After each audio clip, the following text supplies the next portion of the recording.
নমস্কার, Indra astro science পক্ষ থেকে সবাইকে স্বাগতম।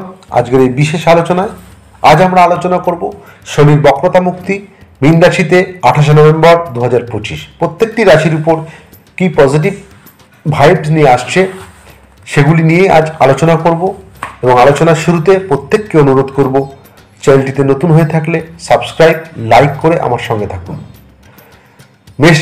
মেষ রাশির জাতকদের ক্ষেত্রে 12তম ঘরে শনির বক্রতা মুক্তি হচ্ছে।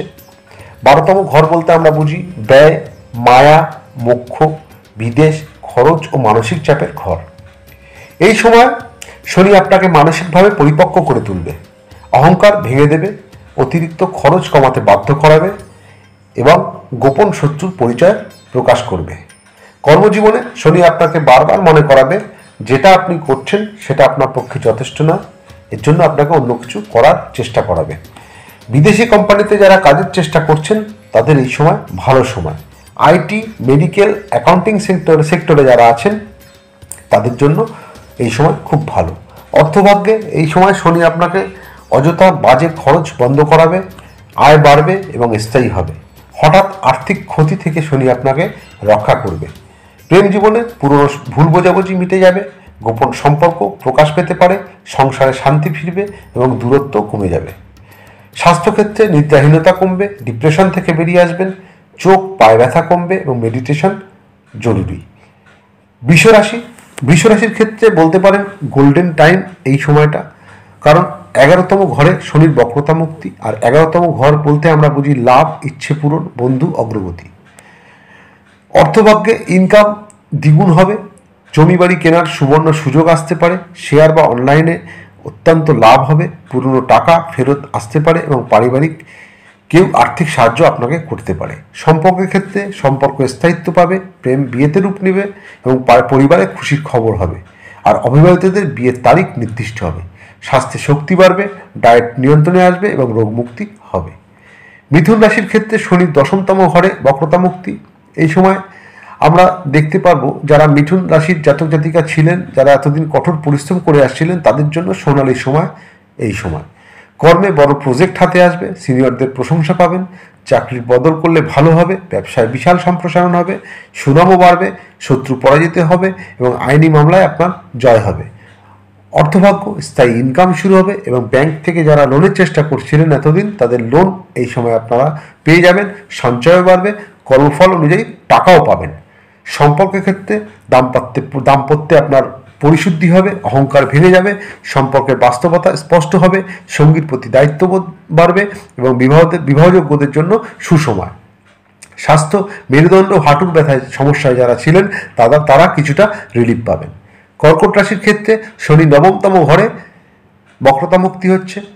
এই সময় আপনার ভাগ্য খুলে যাবে, শনি মার্গী আপনাকে আধ্যাত্মিকতা বোধ উন্নত করবে, পিতার আশীর্বাদ এনে দেবে, বিদেশ যাত্রার সুযোগও করে দেবে। কর্মজীবনে হঠাৎ ভাগ্যযোগ এবং পদোন্নতির খবর এবং নতুন নতুন চাকরি পাওয়ার যোগ এই সময় শুরু হবে। তার মানে ব্যর্থতা শেষ, সফলতার শুরু।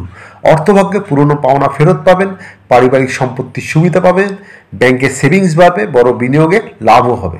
পারিবারিক ক্ষেত্রে পরিবারের শান্তি, দাম্পত্যে ভুল বোঝাবুঝি দূর হবে, দূরের প্রেম পুনরায় ফিরে আসার সম্ভাবনা আছে এবং বিয়ের প্রস্তাব হতে পারে। স্বাস্থ্যক্ষেত্রে পেট বা লিভারের সমস্যা থাকলে কমে যাবে, স্ট্রেস কমে যাবে এবং শক্তিও বাড়বে। সিংহ রাশির ক্ষেত্রে শনির 8তম ঘরে বক্রতা মুক্তি হচ্ছে। 8তম ঘর বলতে আমরা বুঝি রহস্য, রূপান্তর, আকস্মিক ঘটনা, গভীরতা। সার্বিক ফল হিসাবে বলতে পারি সিংহ রাশির জন্য এই বছরটি রূপান্তরের বছর। 8ম ঘরে শনি অত্যন্ত শক্তিশালী। এই বছর আপনার জীবনে লুকানো সত্য উন্মোচিত হবে। কর্মে হঠাৎ পরিবর্তন হতে পারে, ব্যবসায় নতুন নতুন ব্যবসার প্রজেক্ট আসতে পারে, প্রমোশন দেরিতে আসবে কিন্তু নিশ্চিত হবে, গোপন শত্রু পরাজিত হবে। ইন্স্যুরেন্স, রিসার্চ, অ্যাকাউন্টেন্টে যারা আছেন তাদের জন্য সাফল্যের বছর। অর্থভাগ্য আর্থিক চাপ অনেক কমে যাবে, হেলথ রিলেটেড খরচ কমে যাবে এবং উত্তরাধিকার সূত্রে সম্পত্তি পাওয়ার সম্ভাবনা বেড়ে যাবে। সম্পর্কের ক্ষেত্রে গভীরতা বাড়বে, দাম্পত্যে সতর্কতা থাকা প্রয়োজন, সঙ্গীর স্বাস্থ্য খেয়াল রাখতে হবে, পুরনো প্রেম ফিরে আসতে পারে। স্বাস্থ্যের শারীরিক রূপান্তরের সময় সার্জারি শুভ, স্কিন বা রক্তচাপ নিয়ন্ত্রণে আসবে। কন্যা রাশির ক্ষেত্রে শনি মার্গী হচ্ছে 7ম ঘরে। 7ম ঘর বলতে বুঝি সঙ্গী, ব্যবসা, বিবাহ, পার্টনারশিপ। কন্যা রাশির জন্য এটি একটি সম্পূর্ণ নির্ধারণের বছর, যা মিথ্যা ভেঙে যাবে, যা সত্য তা শক্তি পাবে। কর্মজীবনে ব্যবসায় নতুন অংশীদার, আন্তর্জাতিক ক্লায়েন্ট, চাকরিতে স্থায়িত্ব, অতিরিক্ত দায়িত্ব, অফিসের সুনাম বাড়বে। অর্থভাগ্যে আয় বাড়বে, সঞ্চয় উন্নত হবে, ব্যয় নিয়ন্ত্রণে থাকবে, যৌথ বিনিয়োগে লাভ হবে। সম্পর্কের ক্ষেত্রে বিবাহের স্থায়িত্ব, সঙ্গীর প্রতি দায়িত্ব বাড়বে, প্রেমের সম্পর্কে গভীর হবে এবং কারো কারো ক্ষেত্রে বিয়ের প্রস্তাব চলে আসতে পারে। স্বাস্থ্যে ত্বক, কোলেস্টেরলের সমস্যা মিটে যাবে এবং হাড়ের সমস্যাও মিটে যাবে। এখন আমরা আলোচনা করব তুলা রাশির শনির বক্রতা ষষ্ঠ ঘরে হচ্ছে। তো ষষ্ঠ ঘর বলতে বুঝি কর্ম, শত্রু, প্রতিযোগিতা, ঋণ ও রোগ। তুলা রাশি মানুষদের জীবনে এটি একটি সংগ্রাম থেকে জয়ের সময়। ষষ্ঠ ঘরে শনি সবচেয়ে শুভ। এখানে মার্গী শনি মানে শত্রু নত হবে, রোগ সেরে যাবে এবং ঋণ মুক্ত হবেন। কর্মজীবনে সরকারি চাকরিতে সাফল্য, প্রতিযোগিতামূলক পরীক্ষায় জয়, অফিসে বিরোধ কমে যাওয়া, দায়িত্ব বাড়বে কিন্তু সম্মানও বাড়বে। দীর্ঘ দিনের প্রমোশন আটকে থাকলে তা এখন আপনার হবে। অর্থভাগ্যে ঋণ মুক্তি সুযোগ, আর্থিক স্থায়িত্ব, ব্যয় নিয়ন্ত্রণ হবে, রোগ ঋণজনিত খরচ কমে যাবে। সম্পর্ক ক্ষেত্রে দাম্পত্যে শান্তি, ভুল বোঝাবুঝি শেষ, আত্মীয়ের সঙ্গে সমস্যা মিটে যাবে, প্রেমে স্থায়িত্ব আসবে। স্বাস্থ্য দীর্ঘমেয়াদী কোনো রোগ থাকলে সেরে যাবে, মানসিক শক্তি বাড়বে এবং ডাইজেস্টিভ সমস্যা কমে যাবে। বৃশ্চিক রাশির ক্ষেত্রে শনির পঞ্চম ঘর বলতে আমরা বুঝি প্রেম, সন্তান, শিক্ষা ও সৃজনশীলতা, ভাগ্য। সার্বিকভাবে দেখলে বৃশ্চিক রাশির জীবনে এটি একটি রূপান্তরের সময়। পঞ্চম ঘরে শনি পরীক্ষা নেয় কিন্তু অসাধারণ ফল দেয়। কর্মে, উচ্চশিক্ষায় সাফল্য এবং বিদেশে পড়ার সুযোগ, সৃজনশীল কাজের উন্নতি, নতুন সুযোগ বেকারদের চাকরির সুযোগ করে দেবে। অর্থভাগ্যে নতুন আয়ের উৎস আসবে, সন্তানজনিত ব্যয় কমবে, সঞ্চয় বৃদ্ধি হবে এবং শেয়ার মার্কেটে অত্যন্ত লাভ হবে। সম্পর্কের ক্ষেত্রে প্রেমে পরীক্ষার সময় শেষ, স্থায়ী সম্পর্ক তৈরি হবে। বিবাহের সময় এখন, দাম্পত্যে ভুল ধারণা দূর হবে, সন্তান সৌভাগ্য ভালো। স্বাস্থ্যে মাথা, রক্তচাপ ও মনের চাপ কমে যাবে। ধনুরাশির ক্ষেত্রে শনির চতুর্থ ঘরে বক্রতা মুক্তি। চতুর্থ ঘর বলতে বুঝি পরিবার, মা, বাড়ি, জমি, মানসিক শান্তি। ধনুরাশির জন্য বছরটি দায়িত্বের। শনি আপনার পরিবার, বাড়ি, মানসিক ও ভারসাম্যকে পুনর্গঠিত করবে। কর্মজীবনে অফিসে দায়িত্ব বাড়বে, কাজের চাপ বাড়বে এবং নতুন চাকরি নেওয়ায় আপনার ভালো হবে। ব্যবসায় উন্নতি হবে এবং শিক্ষাক্ষেত্রে মনোযোগ বাড়বে। অর্থভাগ্যে বাড়ি কেনার সম্ভাবনা এবং জমি প্রপার্টিতে লাভ হবে। পারিবারিক খরচ অনেক কমে যাবে। ব্যাংক ব্যালেন্স স্থিতিশীল থাকবে। সম্পর্কের ক্ষেত্রে পরিবারের চাপ কমবে এবং দাম্পত্যে উন্নতি, মায়ের স্বাস্থ্য ভালো থাকবে, অশান্তি দূর হবে, ঘরোয়া পরিবেশ শান্তি হবে।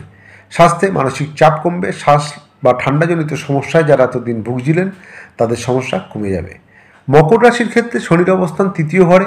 তৃতীয় ঘর বলতে বুঝি উদ্যম, ভাই বোন, নতুন উদ্বেগ বা সাহস। তো শনি আপনার নিজ রাশির তৃতীয় ঘরে এটি একটি অত্যন্ত শক্তিশালী সময়, আপনার জীবন বদলানোর সর্বোত্তম বছর। কর্মক্ষেত্রে নতুন কাজের সুযোগ পাবেন। যারা ব্যবসা করতে চাইছেন তাদের জন্য নতুন ব্যবসার দুয়ার খুলে যাবে, সাহস বৃদ্ধি পাবে এবং সেলস মার্কেটিংয়ে যারা আছেন তাদের বড় সাফল্য এই সময় আপনারা পাবেন। অর্থভাগ্যে ইনকাম বাড়বে, নতুন আয়ের উৎস খুলবে, ভাই বোনের সাহায্য পাবেন এবং সঞ্চয়ও বৃদ্ধি হবে। সম্পর্কের ক্ষেত্রে দাম্পত্যে উষ্ণতা ফেরত আসবে, প্রেমে নতুন সুযোগ আসবে এবং পরিবারের সাথে বন্ধন মজবুত হবে। স্বাস্থ্যে শরীর শক্তিশালী হবে, এনার্জি বাড়বে এবং নেশা যারা করতেন নেশার অভ্যাস ছেড়ে দেবেন। কুম্ভ রাশির ক্ষেত্রে শনি দ্বিতীয় স্থান মানে আমরা বুঝি অর্থ, পরিবার ও কথার মূল্যবোধ। সার্বিক প্রভাব বলতে কুম্ভ রাশির জন্য এটি স্থায়িত্বের বছর। শনি এখন আপনাকে দায়িত্বশীল করবে। কর্মে স্থায়ী চাকরি, আয়ের উৎস বাড়বে এবং ধীর অগ্রগতি কিন্তু স্থায়ী চাকরি হবে। ব্যবসায় স্থায়িত্ব হবে। অর্থভাগ্যের ক্ষেত্রে বড় টাকা হাতে আসবে, পরিবারে আর্থিক উন্নতি হবে, খরচ কমে যাবে, জমিজমা সংক্রান্তে লাভ হবে। সম্পর্কের ক্ষেত্রে পরিবারে শান্তি ফিরে আসবে, দাম্পত্যে উন্নতি হবে এবং কথার কারণে ঝামেলা এড়াতে হবে, বিয়ের সিদ্ধান্ত এগিয়ে আসবে। স্বাস্থ্যে গলা, মুখ ও চোখের সমস্যা কমে যাবে এবং সর্বশেষ রাশির ক্ষেত্রে শনি থাকবে বক্রতা মুক্তি প্রথম ঘর বলতে আমরা বুঝি দায়িত্ব, পরিচয়, জীবন পরিবর্তন। এটাই সবচেয়ে শক্তিশালী প্রভাব, কারণ শনি এখন আপনার মাথার উপর সরাসরি বসেছে এবং এই বছরে আপনার নতুন পরিচয় তৈরি হবে, বড় সিদ্ধান্ত নিতে পারবেন এবং দায়িত্ব বাড়বে। পরীক্ষার পর আপনি তাতে জয়লাভ করবেন, পরিণতি হবে আপনার নিজের নামে এবং পরিপক্কতা আসবে এবং কর্মজীবনে নতুন চাকরি পাওয়ার সুযোগ আসবে, কাজের চাপ থাকবে, পজিশন বৃদ্ধি হবে, ব্যবসায় শক্ত ভিত্তি তৈরি হবে এবং সুনাম বৃদ্ধি পাবে এবং মানুষে মান সম্মানও বাড়বে। অর্থভাগ্যে আয় ধীরে ধীরে বাড়বে, বড় বিনিয়োগের শুভ সঞ্চয় বৃদ্ধি হবে, কিন্তু খরচ একটু শৃঙ্খলাভাবে করতে হবে। সম্পর্কের ক্ষেত্রে সত্যতা প্রকাশ পাবে, ভুল সম্পর্ক শেষ হবে, সত্যিকারের মানুষ আপনার জীবনে আসবে, দাম্পত্যে হবে স্থায়িত্ব, বিয়ের সিদ্ধান্তে সফল। স্বাস্থ্যে হাঁটু ও মেরুদণ্ডের চাপ কমে যাবে। তো এই ছিল আজকের 28শে নভেম্বর শনিদেবের বক্রতা মুক্তি 12টি রাশির সাধারণ প্রেডিকশন। তো আলোচনাটি ভালো লাগলে সাবস্ক্রাইব, লাইক ও শেয়ার করে আমার সঙ্গে থাকবেন। নমস্কার।